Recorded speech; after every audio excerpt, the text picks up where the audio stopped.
Madam to situation to get them way the people never do not Karamba memorandum, Karamba can no more than low decision to Sulu, but Nansu and Capamone, which I know singing among Pirag, hanging in among Pirag, chicken among Pirag. How to continue to them? Migi, Metata Hagi Potosibo continue, Chatarico, Chatadra, Akoi. Method take it to taking a Sibota, Aquina, Piriba memorandum says, some year over demanding say, Loma Chapman and the Charlie over. Ang tang koy hangalaga koy na present gibo dugi ko copy dile na nganda na osi copy di adu gi duda dum phagala yeng seba akoy da dusunat te ba nga hakki thoi ba thau tu ge dum taw le re ba koy stand up da leba kai ba roi suro tho hab adu dai na sibo adum pi ba di taw de ba nga la ka ma mulaw ni nga la ma mulaw akoy agenda hong law le re ba adu gi present ba da su agenda hong bisel le re ba Now we should decision being on the cutting my day, Karam Bulokotino, other Paradas with the pull of Tata, but home hung the Hydrineba. Bigina, Matam do they have a separate set, Dum Hydro. Union say Dum Hydro Sibota. The man say home the comedy. Aquay the Alec and non talk at Dugam. Alec and non talk at Dugamu. The match at labor. Chat ka ba pot chat ba koi su ta se na matam de lebak kai be roi mihut sing sina lebak akoi gi iram dam gi damakta na khoi na lo yan na ya ba khoi gi have the solution khara lokhat ka damni natra su akoi ta se na chap cha ba no agenda to tawraga pass to gadam ni kan akoi de dum injen badingam de ba kamal babu ge m tawrani ko lingthoi ngami gi mu hairani demand se dum tholok crime to go in highlight level gitan si so khoi kitang khan se ba akoi na su memorandum pirani nang som pirani man som pirani adu poti man da ba ai na pinara ka su poto man han se ba nang na people su ai na people su man na people su chak man pi han se ba organization to the legislation ko su kai de any organization legislation no people matam da mawong ta na heng center na su state na su lobong matam na mawong ta to nahan gi to khiba demand ngasi am on thu among piradi Karamba step no below do. Si so quick and can bum a total, but not that Macha say, Moina Subuyam, the quick quiddy Kang Su Kang de Hesway de Deco, some Urak Pachanen Mamsigi, the labor Migi Miyang, I'll do it unquin the pain the big have wadani. I Tashan a minute shitabasity pate than a go. Between Miranchana, a question minor Lehenbasity pate, a quite worried that the history that the Ampazaba, Nintogi Majamu adu haba. I do history of Potoga, Nambi Kaja Zereba. Lady Bakoi Fibom Sida. A quay Fibom Sibu, his training to Mojamasugi life laughs my thing say. A quay hing if life winning to Mojamasugi life lava. Who's in the pan, they get a knuckle and the tassel of Tambamu Mandro, who lay Bapuzi. I don't know, Tumba say, Katanga Quena Supisan Bamatam point to Manahanba. Any nang the Picelas, one Picelas, any Picelas. Adukum Bakara system, Mamma sending him a mother. Adugi pressure to the Dumpana Chanaba. Why Nasin Miyamato so hang Amato demand Hanba. Adu minus system crack when the Shindu Ogadi Pagadran Kali, not the na hong the na sum tole gadi lambi le when the logo of Philip say faster quick to Honsige, fast step to any Amagi Toloxan or Magi Tolokon justice still pam in the top of the book. Karamba Hana Toroga Tungiamu Madu Nasi Kogi 2023 gi koi mi 3 da gi tholokiba irang se chahi hum pung phabugi numit aibsu so oire mi 3 2026 aduga ningsing ma numit oina makhoi bu so khona ningsingi ikai kumnari haibana koi tongan ba lam da gi lakba mioi sing haikal ka tamba amadi idp sing na pok makhoi bu ningsingi idp lanjena rak marak to chu koi khungak pa sing koi laikhidaba yaudaba na te dumuk masing thingam da na yauri bani adu masa phangbang am da jana ngasi phawo dum thibang Tiba Kangana dum like Kerbasu dum Yoro Imamasi Matang the Quigi, Jahi Umapung Pavi Matang, the Masi Sida Quigi, Jahi Umapung Pazale, Hibagi Wakan Hibatare Quajibu, Yum the Hano Fangarodra, Haina, Mo Wakanda, Wakan Fatabongam the Badagi, Masada, Society Obugi Makata, some York Pataraga, the Koi Pali State Sakazina, Kari Karamba Ming Jambigani, Makoisi, Mamang the Hogiba, Quigi, Hokiba Hibadi, Quigi, Lenga. Paibiriba koi karana tha taruk matam piu atu matam hanjalan ge hagi ba mibu koi yaudaba na te adu maksu yauki adu ngasi de tha taruk te hentok tan koi chahi uma pung phai adu ngasi jo hanjan mangam na leiri ma ahan boina karimut thamini ngi imagi ahama motara koi window de bi yeng ba projam yam da kurum jari adu ngasi ki panelist wene phambiri ba ai nompa amasung chanpa gi pham da su adu chanpa anchor gi pham su macha masi tasena akoi se Haibam the Bobina Susi Haiduni ꯋꯥꯗꯗꯤ ꯂꯨꯆꯤꯡꯕꯤꯕ ꯍꯥꯏꯕ ꯂꯨꯆꯤꯡꯕꯤꯅꯕ ꯄꯣꯠꯁꯤꯅꯦꯕ ꯉꯁꯤ ꯂꯣꯏ ꯊꯨꯒꯥꯏꯔꯛꯏꯁꯤ ꯕꯣꯕꯤ ꯀꯣ ꯑꯗꯨꯅ ꯑꯩꯅ ꯍꯥꯏ political ꯃꯥꯏꯂꯦꯖꯁꯦ ꯌꯥꯝꯅ ꯍꯦꯟꯈꯤꯕ ꯄꯣꯠꯁꯨ ꯑꯣꯏꯔꯦ ꯉꯁꯤ ꯇꯥꯁꯟꯕ ꯉꯝꯗ꯭ꯔꯤꯕ ꯇꯧꯔꯤꯕ ꯃꯌꯥꯝꯁꯦ ꯁꯤ ꯑꯩꯈꯣꯏꯒꯤ ꯂꯩꯔꯤꯕ ꯇꯧꯔꯤꯕ ꯃꯌꯥꯝꯁꯤꯅ ꯂꯣꯏꯅꯃꯛ ꯊꯣꯛꯍꯜꯂꯤꯅꯦꯕ ꯇꯁꯦꯡꯅ ꯍꯣꯠꯅꯗꯕ꯭ꯔꯥ ꯍꯥꯏꯕꯗꯤ ꯂꯩꯔꯤꯕꯁꯤꯅꯁꯨ ꯑꯆꯧꯕꯁꯤꯅꯁꯨ ꯑꯗꯨꯝ ꯍꯣꯠꯅꯖꯕ ꯇꯧꯕꯇꯕꯨ ꯃꯗꯨꯏꯗꯨꯗ ꯑꯗꯣ ꯈ꯭ꯋꯥꯏꯗꯒꯤ ꯃꯔꯨ ꯑꯣꯏꯁꯦ ꯑꯩꯈꯣꯏꯒꯤ ꯃꯤꯌꯥꯝꯁꯤꯅꯦꯕ ꯃꯤꯌꯥꯝꯁꯤꯒꯤ ꯃꯥꯒꯤ ꯁ꯭ꯇꯦꯟ ꯑꯃ ꯃꯊꯧ ꯇꯥꯏꯕ ꯉꯁꯤ ꯑꯗꯨꯅ ꯑꯩꯁꯨ ꯉꯁꯤꯁꯦ ꯑꯗꯨꯝ ꯃꯐꯝ ꯈꯔ ꯑꯗꯨꯝ ꯆꯠꯆꯔꯨꯏꯀꯣ ꯍꯥꯏꯗꯤ ꯑꯗꯨꯝ ꯍꯥꯏꯔꯝꯃꯤ ꯀꯞꯄꯁꯨ ꯑꯩꯈꯣꯏꯅ ꯀꯞꯅꯤ ꯍꯥꯏꯗꯤ ꯅꯨꯄꯤꯗꯅ ꯑꯅꯝꯕ ꯉꯁꯤꯒꯤ ꯑꯦꯋꯥꯔꯅꯦꯁꯇꯨ ꯑꯩ ꯅꯨꯄꯤꯗ ꯑꯣꯏꯅ ꯄꯤ ꯃꯔꯝꯗꯤ ꯃꯦ 3, 2023ꯗ ꯇꯧꯈꯤꯕꯗꯨꯒꯤ ꯉꯁꯤꯗꯤ ꯀꯩꯝꯇ ꯁꯣꯂꯨꯁꯟ ꯐꯪꯗꯅ ꯆꯍꯤ 3ꯗꯤ ꯐꯥꯖꯤꯜꯂꯛꯑꯦ ꯑꯗꯨꯕꯨ ꯑꯩꯈꯣꯏꯅ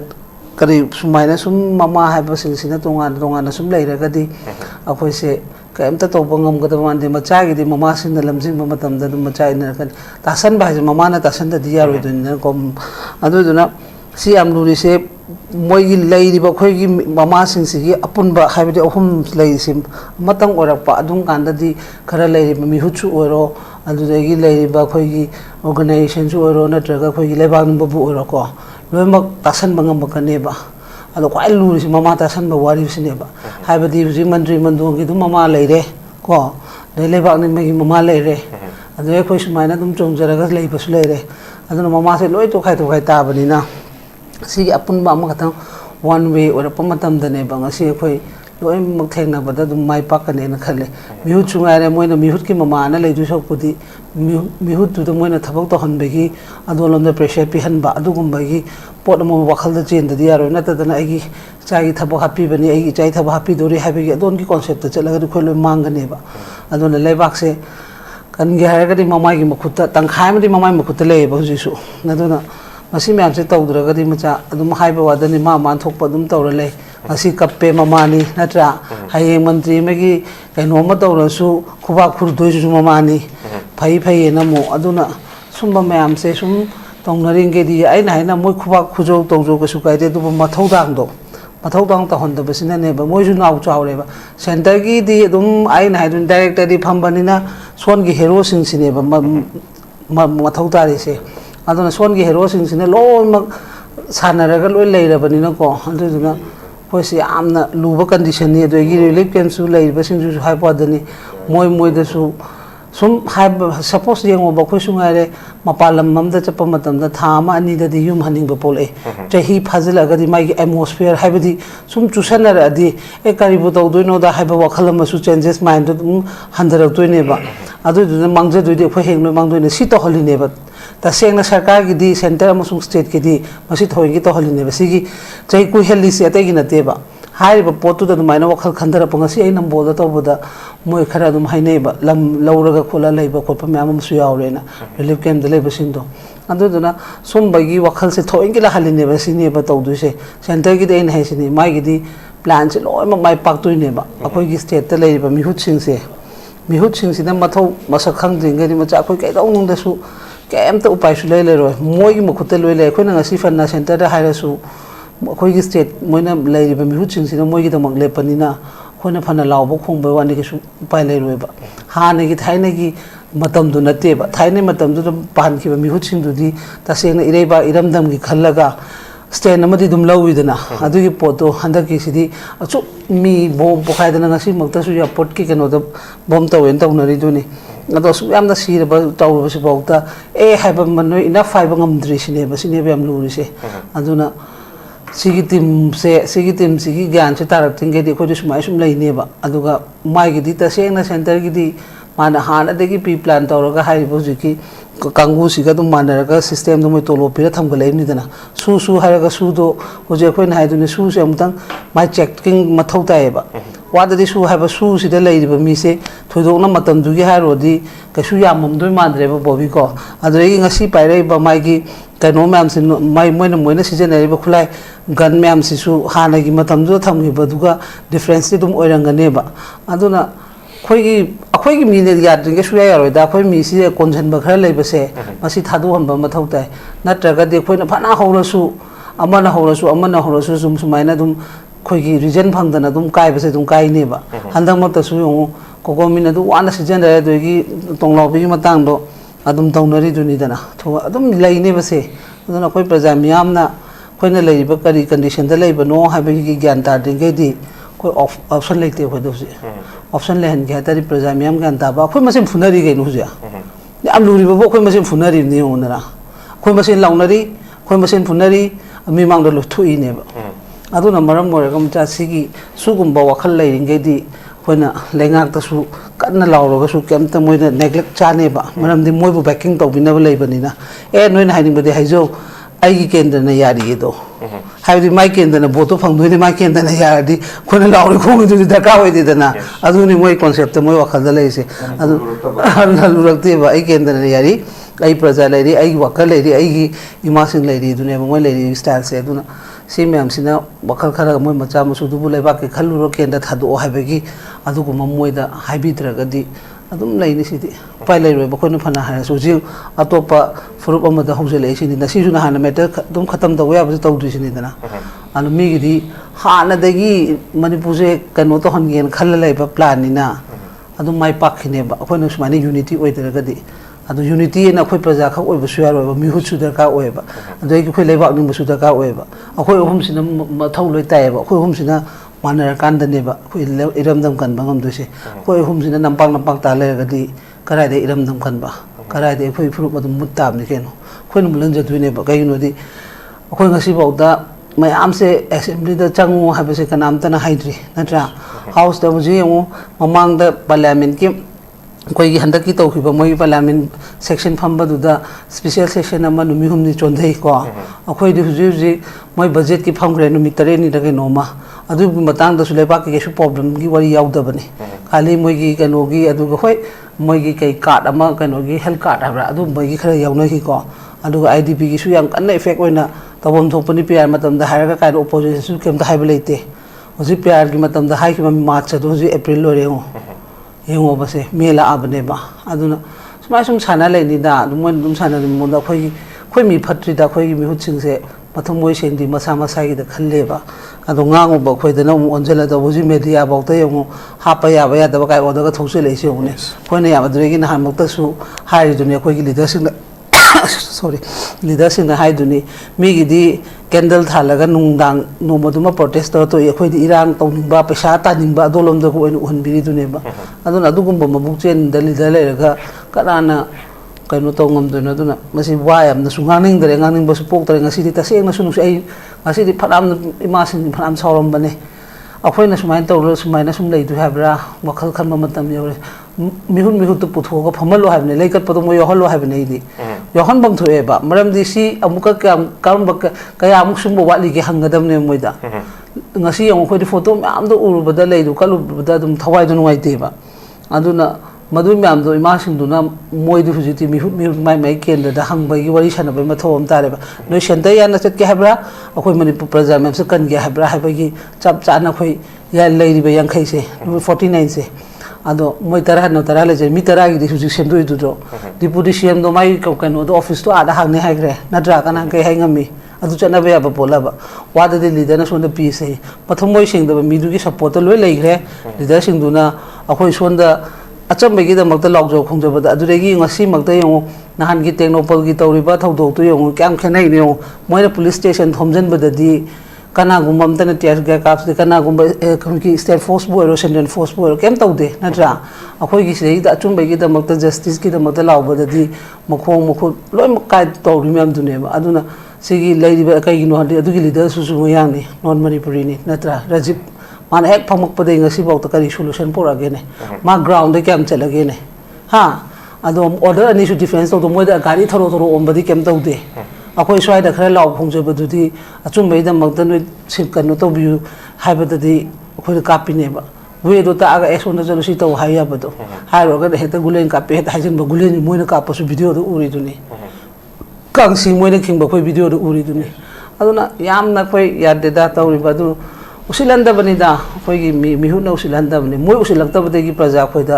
टेकचाक नंबनेबा हाइबदी असोंदना थादो थमे सा मैम खरा मा अदु ओ हलले अदु मोयना सेसिदा असोना कन हाजी का लेरे अदुदी कना यूनिफॉर्म कना उसिपिदोइनो दिदा फमिदो कना उसिपिदोइनो कुलदीप से कई दे फमिनो आना फमे से चही उम फजलमनि मासु करी तो बंगमगे सेंट्रल फोर्स म कई हाइगे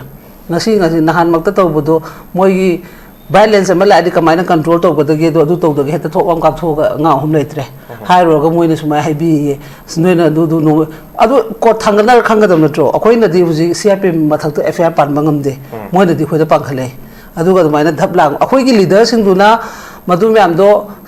chamthokna raga singdokna raga aseng evidence to puthokadabda akoi lom da oina sum kihan ba kholan ba dum bai loi chatnai ba aduna yi amda pharak ta pone duna thamoi sengdragadi thab amta to bungam moi khoi leader sing se aduna nei na hai handa election lakti la ani dana handa hai khre dana aduna si fresh oina election fresh oi boy maina mihu chule ba ke dam khan ba matam mama da ipai puna 1949 da tinga su matung da kyam phajana palam ge alimudin phajana palami natro matam da lai yam haibanate lai su khang ba laiba musiba ko we dum yam da palam da natro khoi ngasi khongjom de ge khoina ngasi inauguration taw da na yam numit khangnari sibo moina matam du yarab ta ba center na yadab do khoi state na decision assembly da famaga moi pun apun ba gi resolution do lawra ga chapa matam da kem taw ngom gi de na almain taw da khoi su si de engine ba am ta engine na de ba khoi assembly si di kari no khangdre ba khoi na lai ba si mafam se adu khangsu khangro maram di mai gi lai ba office be phange mai matam palamba speaker sindugi mai reality nga ta hapchele natro mai mari mata nga ta hape huji yeng su check taw matam da dum loi makki matam dugi loi mai kanu mari mata nga to ram duine ba masagi mathong dangi masagi kanu na khan de merit na khanna dare ba aduna ya roi da khoi di yam soi de duna kemta upai leite lambi leite ba change na su khandre re gi moina changa ka dong ne su khangdre house ta changa ga ui bana tan moi upai leite habdi masana kaino do khangdram ni na samidan gi chana kaungnon akhoi na kai ki puthok be lu akhoi na semja be na law ise kyam ya me natra adu kem tong ngam di maram di khangda ba si yong adu khangdra ga na khoi na tanaro hai ba mem se ga ha su tong ning de ba aduna ya roi macha khoi se pra lore hai de adu khoi se si da khoi gi mayam sina gyan ta minar ga ko hai ba khoi gi handa ki lakata election sida anova face habadi mioi basu habadi kendram da mi mari tholake ha su moi debate to ba MLA athabu khangam da bayam du ni khoi pham bi mi hu che MLA ai se kai lu khangam da bayam ni ba adu yaw baduna ne ba ngasi khoi kem tong ngam dri se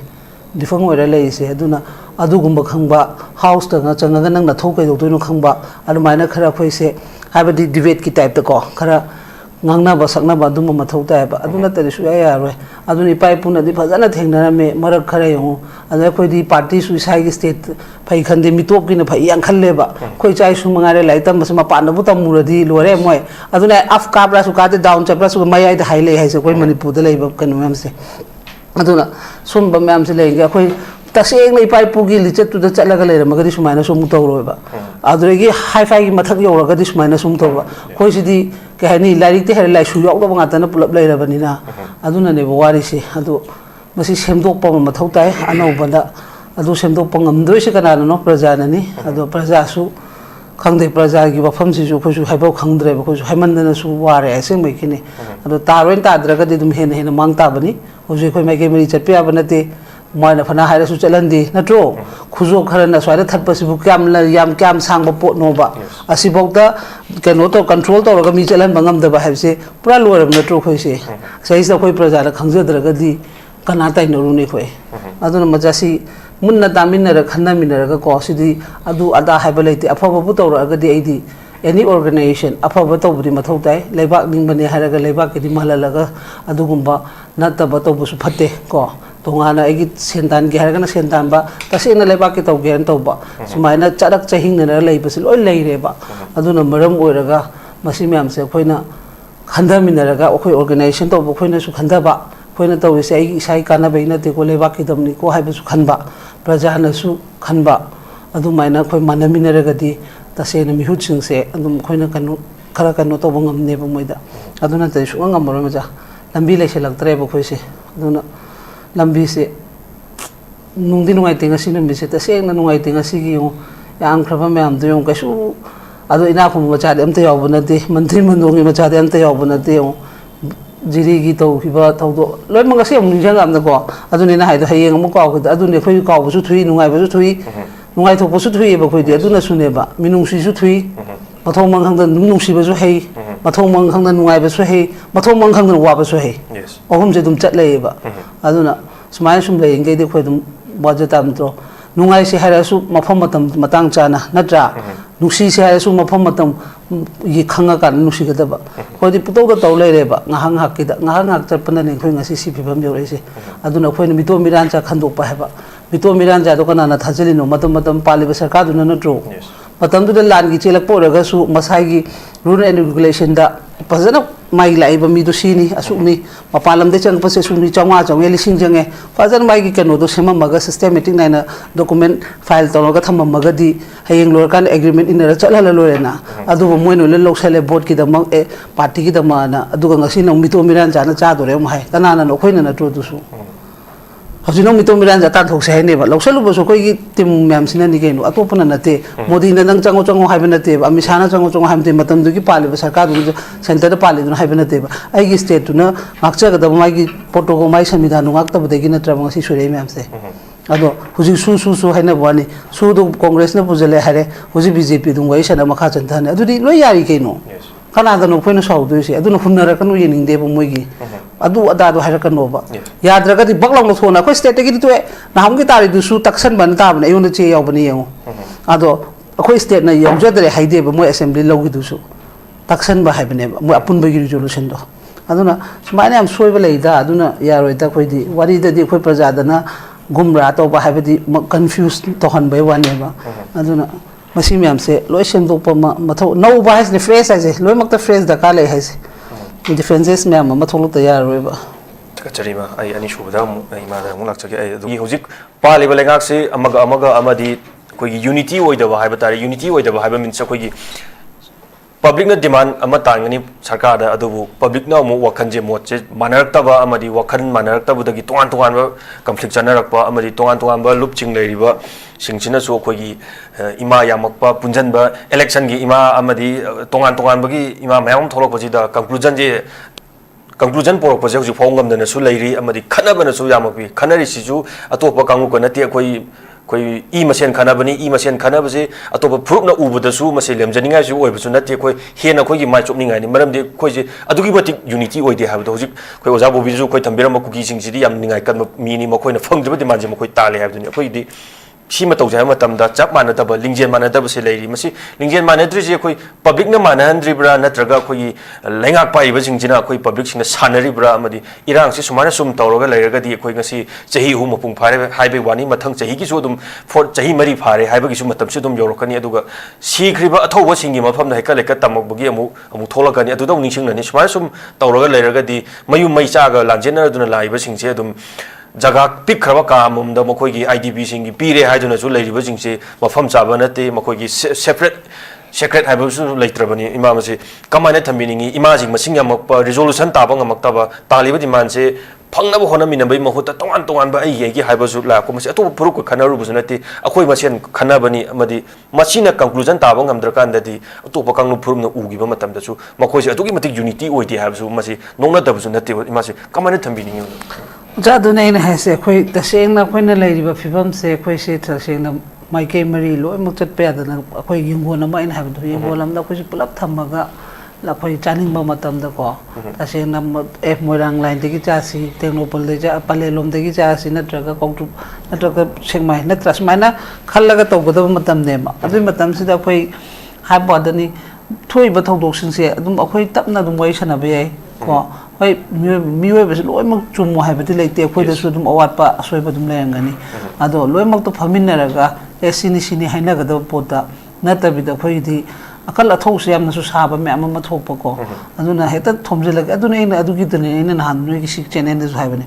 yamna nan gi mak ta su yong bazar maya gi ma to na tori ba potu su atopa mi na te ba hai ba khoi da ngasi lan da ba me tha te lan da ba ku ki kangu si din na te da na khoi rei cha khoi ma pan thok pe ya da ba mai kai cha ya da ma nga ba khoi punsi te ne ba adu tari phazana wari sana ba se khoi tau de ba eta thajam adu ne ina hai se si gi poche ta seng na khoi leiri ba leingak si gi leiri ba khoi gi handak ki mihut sing si da su akhoi moi gi leinari ba handak ki level semai ba eno leader se moina pamna da ba khara leina ba male ba adu gi political mileage longna bi gi ko habadi poto thugai horaga amaga kano ta hanaba dumbagi khara yaw su yaw re adu ka praja da su khoi gi mana se so asina ta khara di akoi khara amuga no to hoda ya de habegi adolomgi concept suman basu yaure adu yamna si adu ikai ningai khoi ngasi media daga haibe su si discussion ni kaina khana badu su khoi ikai nebna bane mi gi di ta sena moina ngasi tawriba thawai thadana aram bana achumba saga thengnariba myam sidi hayeng tungi moigi future semam duine moina ngasi thengnaraga natra akhoi gi namu ipai puduna semam ba future se khoina ngasi sumaina sum tawnari ngai da mang duine ba tawnari ani difference yengoba pai pusing du ne yong matam du gi lan thengnaraga khongjom lan myam ma leire natra adu thengnaraga ngasi akhoi gi da makha thamamine ba akhoi na mu khoi leiri ba step sina mo hayeng tungi kai thamam doino ba aduga mi gi na mu lanjena pa myam khoi mito miran cha myam sina mu moi gi tungi chai su gi ne khalaga moi di talim ne ba center na haibu yara center gi di taseng na khoi gi leiri ba leibak ning ba myam se moi di lotion gi ha ba poni 29 da di adu high grade na ko amana not is gi ba tu mai tau ne na aduna mi gi di adu gi plan du da moi na mateng khara pangsan na raga si ding asing rang gi na te na khoi na dum hai nei do mamang da gi center gi plan ne du na bu maram moi ga 2005 ta su gi ga se moi tong na re mi si kem ta na ta bi da khoi si da du mai na crisis thok su leite leite ba pok to moi to sele ade khoi state tu na su khumbang am de matam du gi pali ba sarkar du na su khoi de su khumba thok pa leite na ka mai na su sign tong du no khoi to bang moi ha ba su hai bang am ki de ko matam du su dum yar ga tau khi ba moi na du defense ta on ta di ngasi su gi kanu to riba se khoi state yaram da su yari ne ba karam background hang bang am ba gi pot si wat khre ba khoi mi che aduna maram moi ga ngasi se loi mak tu na amot pa phatta ba myam du na ngasi punjela ga tekchak namak pane ba puna mak ta khoi se aduna somba myam sigi kanu to ge hatar ga di huji se aduna in hai je se mama singi role yam chawi mama sing do ta se no hoi leijo bo moi MLA de legera minister de legera adu fivam condition sidi yengwa habanda ngasi akhoi na kai gumba leiri ba mama sing du gi macha masum da su adu gumba khoi na han gi thodok to tho habe leite tong lo bi gi na tra adregi kano da khoi ni ningthoi ngam bi gi hemajit ke sum tar ro habe leite maram di leibak se kan phajana free oina leina di habe wanda la loi de nei se aduna moi mathodang to goda bu di moi na thado ga bungo chalo noi manaraga ni punna thabok tong mino si di sumaina leibe ya roi madu ta di akhoi non da bot pi bang amaroi maram de akhoi na noi da to ise noi lebak si gi da mak ta miyam si gi khala to khibani adu bu noi na sumai to ga to bu di ya adu haidre ba man to iduna chumi na dum lei le ba ko aduna machai lu ri aduna ina hai mama gi mathodang yam darka oi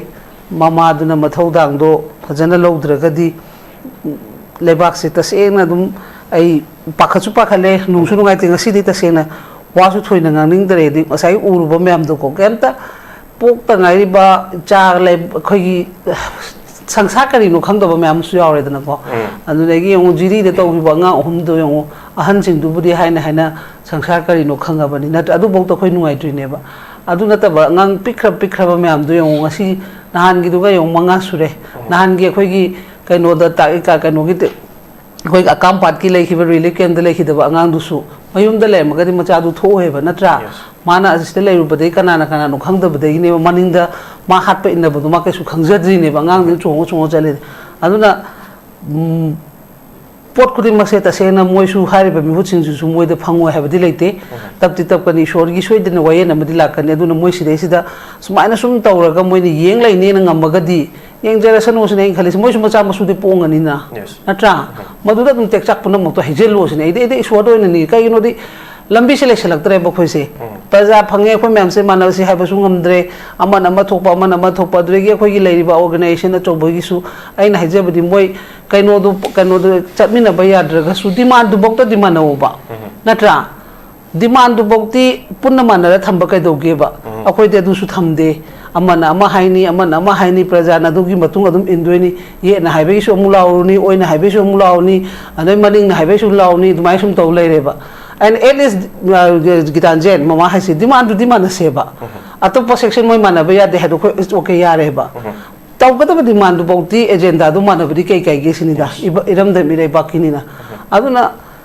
akhoi si haini moi na su engak pada center na su engak pada khoi ki haini yamna while oiba bathong mang khang da ba mi oina khoi su ure ba ko aduna su silaktri ne ngasi mi hut phange natai chadre mi hut natai chada ba thagat pa moi praja moi di kan oram doino moi su aduna ne bu silaktri se kai no di adum tawning tawdro mi hu mi ki to pa tawning ba praja ki thok pa tawning ba sio thok pa tawning ba adu tari mi na kari oi kana na respect to na kana dhaja doino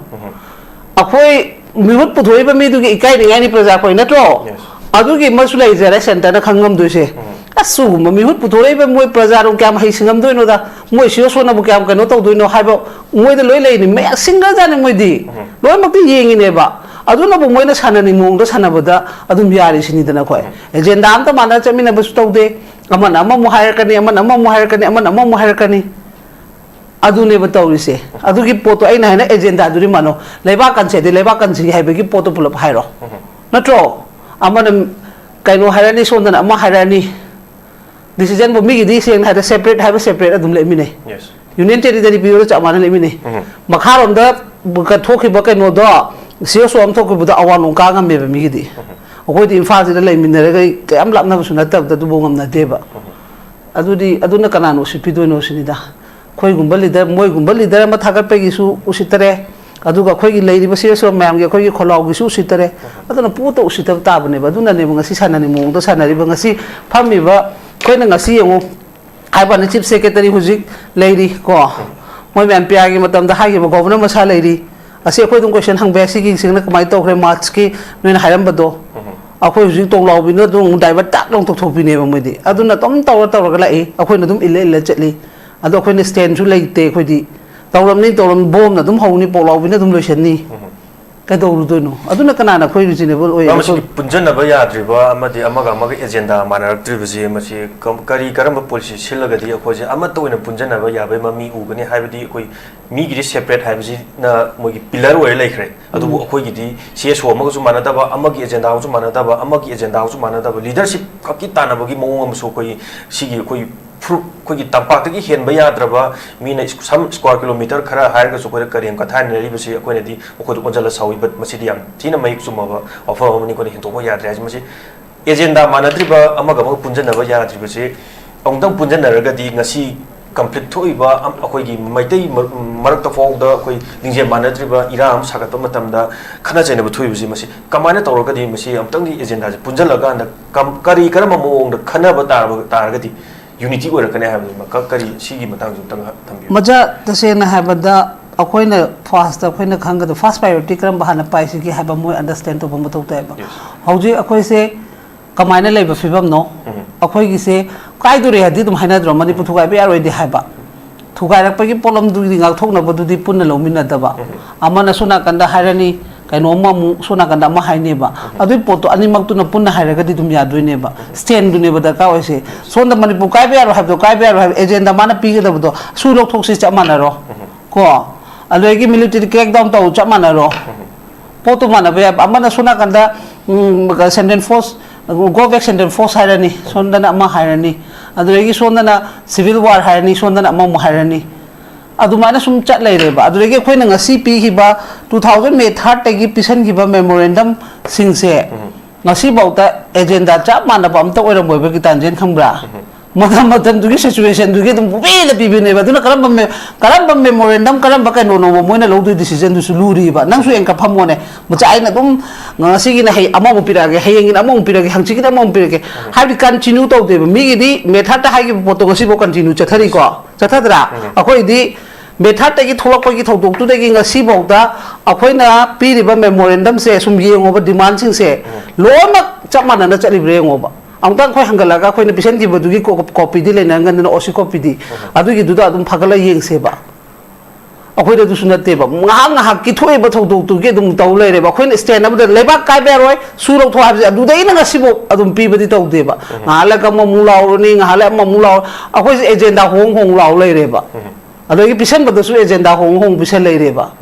na mo su decision ping ang gadra kari mai te karam ba bulo khatu no na dum adoi phare das bin pulap thaga ko pathong khang da bu hai dui ne ba mi gina matam du de gi haira pa separate se dum hydro union territory se dum hydro si bauta ni ban se hong de ko mi di akoi di ngale ke nom thokre adu ge mu ngale ke nom thokre adu ge mu rama chale ba du chat ka da pot chatte ba khoi su ta se na matam de leba kai be roi mihut sing sina leba akhoi gi iram dam gi damakta na khoi na lo yan na ya ba khoi gi have the solution khara lokhat ka damni natra su akhoi ta se na chap ba no agenda to tawraga pass to gadam ni kan akhoi de dum injen badingam de ba kamal babu ge am tawrani ko lingthoi ngami bi gi mu hairani demand se dum tholok pa crime du gi na highlight re ji gitan je si jo khoi kitang khan je ba akhoi na su memorandum pirani nang sum pirani ma na sum pirani adu poti mana da ba ai na pinara ka su poto mana han se ba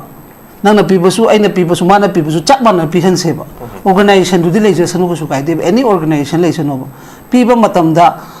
mawong tana heng center na su state na su lobong matam na mawong tana to nahan gi taw khiba demand do ngasi among onthua among piradi karamba step no lo du do si so khoi kitang khan ba ma thau tai ba na ta na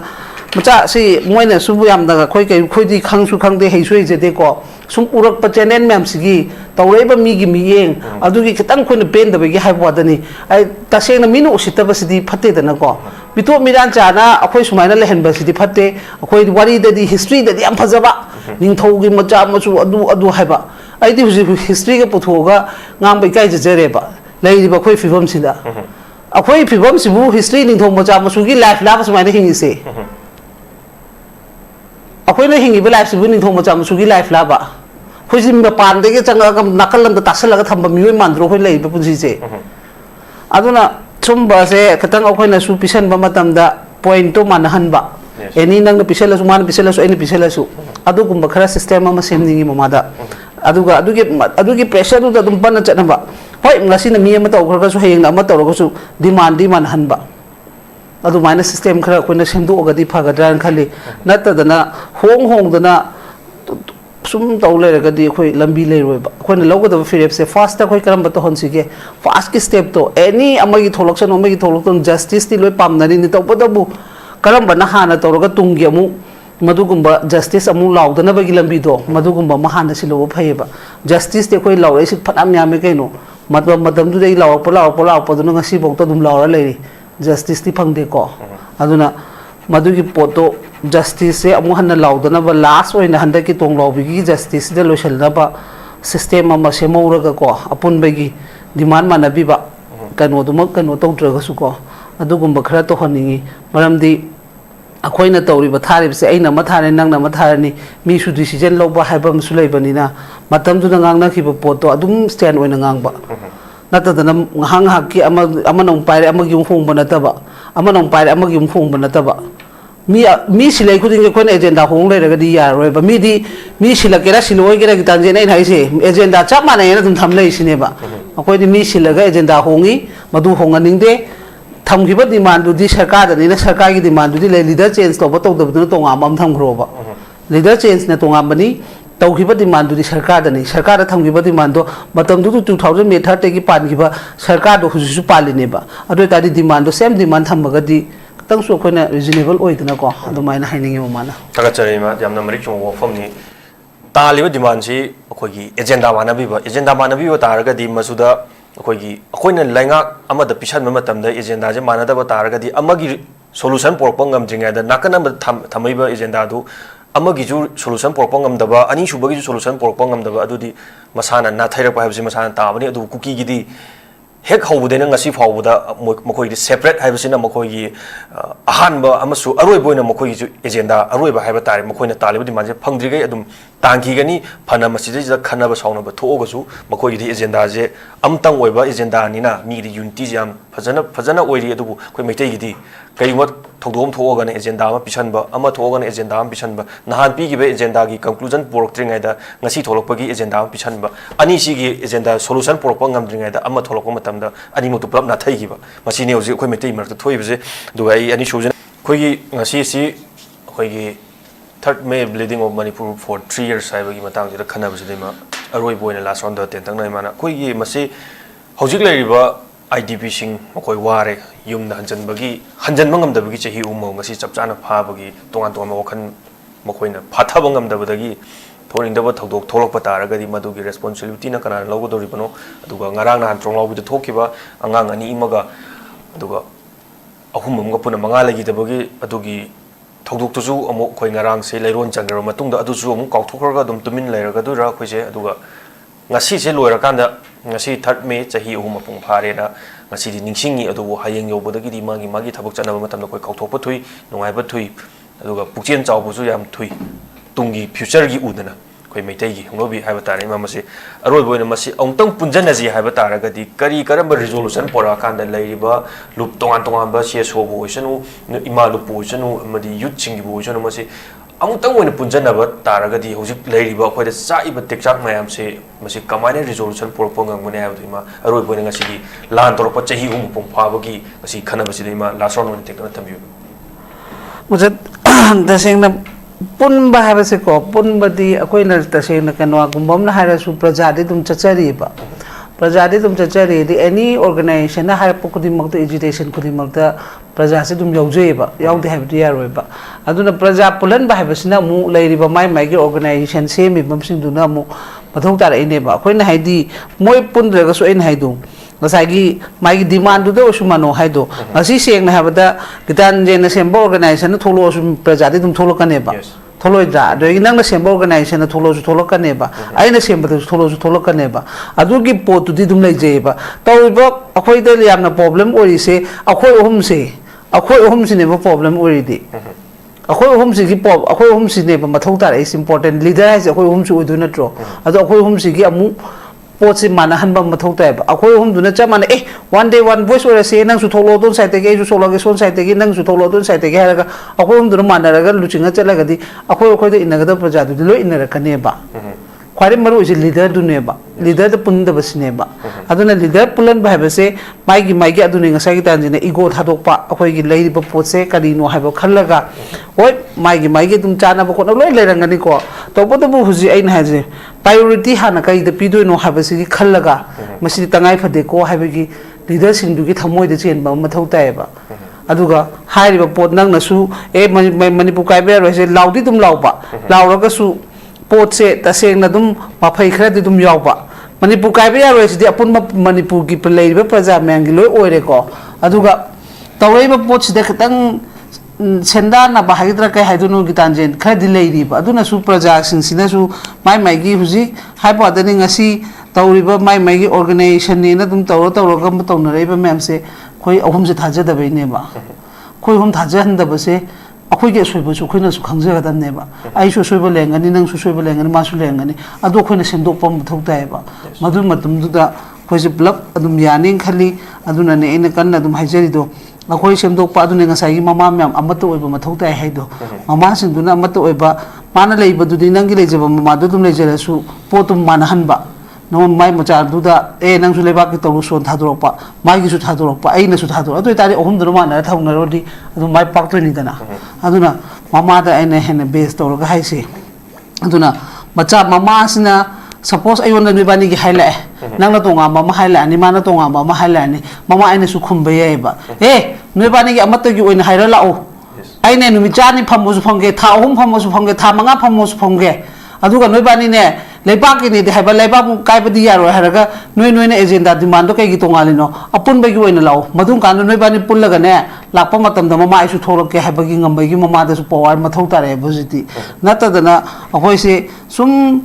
येंगो सीबदी सुम नोमगी लेप्ते प्या मतम the सुम खेस मांखी को कैसाम पते nga मनोन Manipuri मैते mama ओइ काय तौखिबदो अदुगी मतम the सुदुम मांगी पालिबा हानगी सरकार लेबद सुदुम मांखी अदुगी हंदक लीडर चेंज तोपद सुदुम छिरी हंदक येंगो हंदकती अमुना साथी अतोप नागा फ्रुप त सुम यावरिनी नानगी एम्बुस तौबा खोप म्याम मनत्रा अदुना सी म्याम से लेबनी लोय मक फैसे